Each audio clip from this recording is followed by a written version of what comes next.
So if you listen to the show, you hear us talk about EZG Manufacturing every time, and I always tell you the big orange equipment that you find at the trade shows.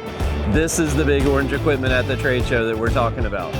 So I believe this machine is for like your agricultural field fence.